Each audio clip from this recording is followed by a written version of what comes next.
ഖബറിൽ കിടക്കുന്ന ആളുകൾ അവർക്ക് ജനങ്ങളുടെ സംസാരങ്ങൾ കേൾക്കാൻ കഴിയുമോ?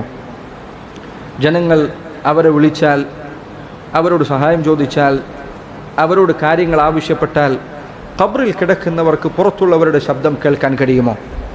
ബഹുഭൂരിപക്ഷം പണ്ഡിതന്മാരുടെയും അഭിപ്രായം ഖബറിൽ കിടക്കുന്ന ആളുകൾ, മരിച്ചുപോയവർ, അവർക്ക് കേൾക്കാൻ കഴിയില്ല എന്നതാണ്. അവർക്ക് ദുനിയാവിൽ നടക്കുന്ന കാര്യങ്ങൾ കേൾക്കാൻ കഴിയില്ല. അതാണ് അടിസ്ഥാനം. അവർക്ക് കേൾക്കാൻ കഴിയില്ല എന്നതാണ് അടിസ്ഥാനം.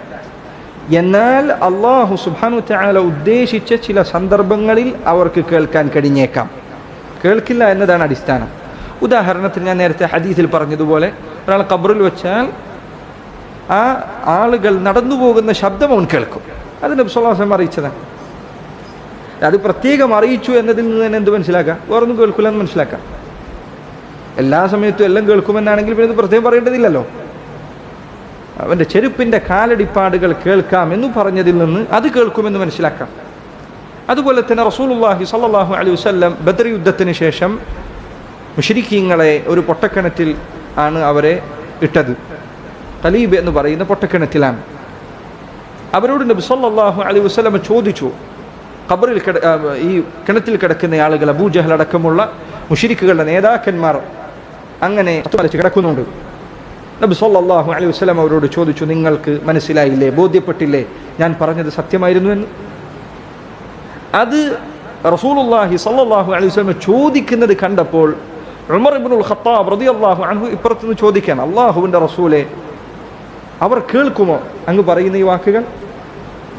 നബി സല്ലല്ലാഹു അലൈഹി വസല്ലം പറഞ്ഞു, ഫഇന്നഹും അൽആന യസ്മഅ, അവർക്ക് ഇപ്പോൾ കേൾക്കുന്നതാണ്. ഇപ്പോൾ കേൾക്കുന്നതെന്നാണ് അതിൻ്റെ അർത്ഥം എന്താ? ഇപ്പോഴല്ലാത്ത സമയത്ത് കേൾക്കില്ല എന്നാണ്. ഇപ്പോൾ കേൾക്കുമെന്ന് പറഞ്ഞാൽ അതിൻ്റെ നേരെ മറുവശം എന്താണ്?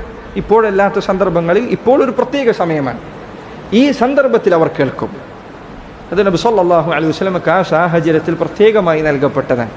അതുകൊണ്ടാണ് ബഹുഭൂരിപക്ഷം പണ്ഡിതന്മാരും ഹനഫി, മാലിക്കി, ഹംബലി മദ്ഹബുകളിലെ ധാരാളം പണ്ഡിതന്മാർ മരിച്ചവർ, ഖബറുകളിൽ കിടക്കുന്നവർ അവർ കേൾക്കുകയില്ല എന്ന് അഭിപ്രായപ്പെട്ടവരാണ്. മാത്രമല്ല മുസ്ലിം ഉമ്മത്തിൽ ഒരു പണ്ഡിതനും ഒരു ആലിമും ഒരാൾ പോലും മരിച്ചവർ അവർ എല്ലാ സന്ദർഭത്തിലും എവിടെ നിന്ന് വിളിച്ചാലും എപ്പോൾ വിളിച്ചാലും കേൾക്കുമെന്ന് അഭിപ്രായപ്പെട്ടവരില്ല.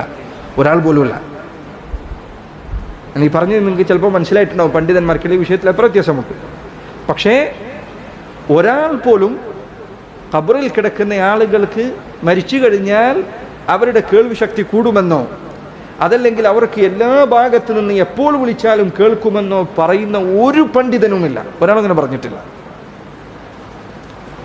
കേൾക്കുമെന്ന് പറഞ്ഞ ചില ആളുകൾ അവർ പറഞ്ഞ് ഖബറിൻ്റെ ചുറ്റുഭാഗത്തുള്ള ചിലത് കേൾക്കും എന്ന് പറഞ്ഞ് ചില ആളുകളുണ്ട്. ചില പണ്ഡിതന്മാർക്ക് അഭിപ്രായമുണ്ട് ഈ ഹദീസുകളുടെ അടിസ്ഥാനത്തിൽ. പക്ഷേ അല്ലാഹു അലം, ഖുർആനിലെ ആയത്തുകളിൽ നിന്ന്, ഹദീസുകളിൽ നിന്ന് പൊതുവെ മനസ്സിലാക്കാവുന്നത് മരിച്ചവർ കേൾക്കില്ല എന്നതാണ്. അല്ലാഹു സുബ്ഹാനഹു വ തആല പറഞ്ഞു, ഇന്നക ലാ തുസ്മിഉൽ മൗത വലാ തുസ്മിഉസ് സുമ്മ ദുആ, ഇന്നക ലാ തുസ്മിഉൽ മൗത, അല്ലാഹുവിൻ്റെ റസൂലെ, അങ്ങേക്ക് മരിച്ചവരെ കേൾപ്പിക്കാൻ കഴിയില്ല. എന്താ പറഞ്ഞതിനർത്ഥം? മരിച്ചവർ കേൾക്കില്ല എന്ന്.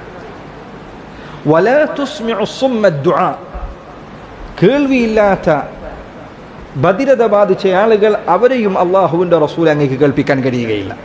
നോക്കൂ നിങ്ങൾ, ചെവി കേൾക്കാത്ത ആളുകളോട് ഒപ്പമാണ് അള്ളാഹു സുബ്ഹാനഹു വ തആല മരിച്ച ആളുകളെ ചേർത്തു പറഞ്ഞത്. ഖുർആനിൽ തന്നെ അള്ളാഹു പറഞ്ഞു, ദാലികുമുല്ലാഹു റബ്ബുക്കും, അള്ളാഹു ആകുന്നു നിങ്ങളുടെ റബ്ബ്, ലഹുൽ മുൽക്ക്, അവനാകുന്നു സർവ്വ അധികാരവുമുള്ളത്, വല്ലദീന തദ്ഊന മിൻ ദൂനിഹി മാ യംലികൂന മിൻ ഖിത്മീർ, നിങ്ങൾ അള്ളാഹുവിന് പുറമെ വിളിച്ചു പ്രാർത്ഥിക്കുന്നവർ അവർ യാതൊന്നും ഉടമപ്പെടുത്തുന്നില്ല. ഇൻ തദ്ഊഹും ലാ യസ്മഉ ദുആഅക്കും, നിങ്ങൾ അവരെ വിളിച്ചാൽ, അവരെ വിളിച്ചു പ്രാർത്ഥിച്ചാൽ, അവരോട് ദുആ ചെയ്താൽ, ലാ യസ്മഉ ദുആഅക്കും, അവർ നിങ്ങളുടെ ദുആ കേൾക്കുന്നതല്ല. വലൗ സമിഉ, ഇനി അവർ കേട്ടാൽ തന്നെയും, മസ്തജാബു ലക്കും, അവർക്ക് നിങ്ങൾക്ക് ഉത്തരം നൽകാൻ കഴിയുകയില്ല.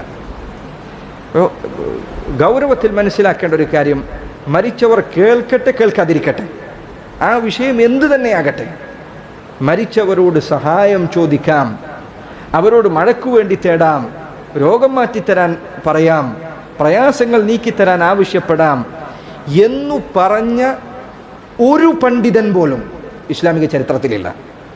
കേൾക്കട്ടെ കേൾക്കാതിരിക്കട്ടെ, മരിച്ചവർ കേൾക്കട്ടെ കേൾക്കാതിരിക്കട്ടെ, അവരോട് രോഗം മാറ്റിത്തരാനോ ഹിദായത്ത് നൽകാനോ മഴ പെയ്യിപ്പിക്കാനോ പ്രയാസങ്ങൾ നീക്കിത്തരാനോ പറയാം എന്നു പറഞ്ഞ ഒരു പണ്ഡിതനും ഇസ്ലാമിക ചരിത്രത്തിലില്ല. അതെല്ലാം അള്ളാഹുവിനോടാണ്. നബി സല്ലല്ലാഹു അലൈഹി വസല്ലമയുടെ ഖബർ സഹാബികൾ കരികിലുണ്ടായിരുന്നില്ലേ? കേൾക്കുകയാണെങ്കിൽ ഏറ്റവും കൂടുതൽ കേൾക്കേണ്ടവരാണ് അള്ളാഹുവിൻ്റെ റസൂൽ സല്ലല്ലാഹു അലൈഹി വസല്ലമയാണ്. അവിടുന്ന് എന്താണ് പറഞ്ഞത്? അവിടുന്ന് പറഞ്ഞു, വസല്ലു അലയ്യ ഫഇന്ന സ്വലാതകും തുഅറദു അലൈ. നിങ്ങൾ എൻ്റെ മേൽ സ്വലാത്ത് ചൊല്ലുക, എൻ്റെ മേൽ നിങ്ങൾ ചൊല്ലുന്ന സ്വലാത്തുകൾ ശേഖരിക്കുകയും എനിക്ക് എത്തിച്ചു നൽകുകയും ചെയ്യുന്ന മലക്കുകൾ അള്ളാഹു അതിനുവേണ്ടി നിശ്ചയിച്ചിട്ടുണ്ട്. എന്താ പറഞ്ഞതിനർത്ഥം? നമ്മൾ ഇവിടുന്ന് ചൊല്ലുന്ന സ്വലാത്തിന് കേൾക്കില്ല എന്നാണ്. അവിടുന്ന് അത് കേൾക്കണമെങ്കിൽ അത് ശേഖരിക്കുകയും അവിടുത്തേക്ക് എത്തിച്ചു നൽകുകയും ചെയ്യുന്ന മലക്കുകളുണ്ട്. അവിടുത്തേക്ക് കേൾക്കാൻ സാധിക്കില്ല. ഈ പറഞ്ഞ പാഠം ബർസഖുമായി ബന്ധപ്പെട്ട വിഷയങ്ങൾ മനസ്സിലാക്കുമ്പോൾ ശ്രദ്ധിക്കേണ്ട പ്രധാന കാര്യങ്ങളിലൊന്നാണ്. അല്ലാഹു സുബ്ഹാനഹു വ തആല നമ്മുടെ ഖബർ ജീവിതം മുഅ്മിനീങ്ങൾക്ക് മുത്തഖീങ്ങൾക്ക് വാഗ്ദാനം ചെയ്ത രൂപത്തിലുള്ളതാക്കി നിശ്ചയിക്കുമാറാകട്ടെ. ഖബറിലെ ശിക്ഷയിൽ നിന്ന് പരീക്ഷണങ്ങളിൽ നിന്ന് അല്ലാഹു നമ്മെ കാത്തുരക്ഷിക്കുമാറാകട്ടെ. اللهم إنا نعوذ بك من فتنة القبر ومن عذاب القبر. اللهم إنا نسألك الجنة ونعوذ بك من النار. اللهم ربنا تقبل منا إنك أنت السميع العليم وتب علينا إنك أنت التواب الرحيم واغفر لنا يا غافر المذنبين. وصلى الله وسلم وبارك على نبينا محمد وعلى آله وصحبه وسلم. سبحانك اللهم.